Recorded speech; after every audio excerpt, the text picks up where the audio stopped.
ബ്രൂണറുടെ പഠനഘട്ടങ്ങൾ ലളിതമായിട്ട് പഠിച്ചാലോ? ഒരു കുട്ടി സൈക്കിൾ ചവിട്ടാൻ പഠിക്കുന്നത്, ഒരു പൂവിൻ്റെ ചിത്രം കണ്ടാൽ അത് തിരിച്ചറിയുന്നത്, അമ്മ എന്ന വാക്ക് വായിച്ച് മനസ്സിലാക്കുന്നത്, ഈ മൂന്ന് കാര്യങ്ങളും കുട്ടി പഠിക്കുന്നത് മൂന്ന് വ്യത്യസ്ത രീതികളിലാണ്. ഇതിന് പിന്നിലെ മനഃശാസ്ത്രമാണ് ലോകപ്രശസ്തനായ അമേരിക്കൻ വിദ്യാഭ്യാസ മനഃശാസ്ത്രജ്ഞൻ ജെറോം ബ്രൂണർ തൻ്റെ വൈജ്ഞാനിക വികസന ഘട്ടങ്ങളിലൂടെ വ്യക്തമാക്കുന്നത്. ഒന്നാമത്തേത് ഇനാക്റ്റീവ് സ്റ്റേജ്, പ്രവർത്തന ഘട്ടം. ഇവിടെ അറിവെന്നാൽ പ്രവൃത്തിയാണ്. കുഞ്ഞുങ്ങൾ കാര്യങ്ങൾ ചെയ്തു പഠിക്കുന്നു. ഉദാഹരണത്തിന്, ഒരു കുഞ്ഞ് കിലുക്കാമ്പെട്ടി കയ്യിൽ കിട്ടിയാൽ അത് കുലുക്കി ശബ്ദമുണ്ടാക്കാൻ പഠിക്കുന്നു. അതിനെക്കുറിച്ച് പറയാനോ വരയ്ക്കാനോ ഒന്നും അവൻ അറിയില്ല, പക്ഷെ അത് എങ്ങനെ പ്രവർത്തിപ്പിക്കാമെന്ന് ശരീരത്തിനറിയാം. സൈക്കിൾ ചവിട്ടാൻ പഠിക്കുന്നത് ഇതുപോലെയാണ്. അറിവ് നമ്മുടെ പേശികളിലാണ് രേഖപ്പെടുത്തുന്നത്. രണ്ടാമത്തേത് ഐക്കോണിക് സ്റ്റേജ്, ബിംബനഘട്ടം.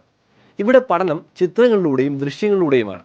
മനസ്സിൽ ഓരോന്നിനും ഓരോ രൂപം ഉണ്ടാകുന്നു. ഉദാഹരണത്തിന്, ഒരു മൃഗശാലയുടെ ചിത്രം കാണിച്ച് ഇതിൽ ആന ഏതാണ് എന്ന് ചോദിച്ചാൽ കുട്ടിക്ക് ചൂണ്ടിക്കാണിക്കാൻ സാധിക്കും. ആനയെന്ന് വായിക്കാൻ അറിയില്ലെങ്കിലും ആനയുടെ ചിത്രം കണ്ടാൽ തിരിച്ചറിയാം. ഇവിടെ അറിവ് ഒരു ചിത്രമായി മനസ്സിൽ പതിയുന്നു. അവസാനത്തേത് സിംബോളിക് സ്റ്റേജ്, പ്രതിരൂപാത്മക ഘട്ടം. ഇതാണ് ഏറ്റവും ഉയർന്ന തലം.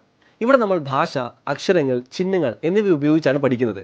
ഉദാഹരണത്തിന്, വെള്ളം എന്ന് കേൾക്കുമ്പോൾ നമ്മുടെ മനസ്സിൽ വെള്ളത്തിൻ്റെ ആശയം വരുന്നത് പോലെ ഗണിതത്തിലെ സൂത്രവാക്യങ്ങൾ, വാക്കുകൾ, ട്രാഫിക് സിഗ്നലുകൾ എന്നിവയെല്ലാം ഈ ഘട്ടത്തിന് ഉദാഹരണമാണ്. ഇവിടെ ആശയങ്ങൾ ചിഹ്നങ്ങളായി മാറുന്നു. അപ്പോൾ പ്രവൃത്തി, ചിത്രം, ചിഹ്നം, ഈ മൂന്ന് ഘട്ടങ്ങളും മനസ്സിലാക്കി ക്ലാസ് മുറിയിൽ അവസരങ്ങൾ നൽകുന്ന ഒരു അധ്യാപികയ്ക്ക് ഏതൊരു കുട്ടിയെയും വളരെ വേഗത്തിൽ വിഷയങ്ങൾ പഠിപ്പിക്കാൻ സാധിക്കും. കൂടുതൽ വീഡിയോകൾക്ക് ഫോളോ ചെയ്യാൻ മറക്കണ്ട.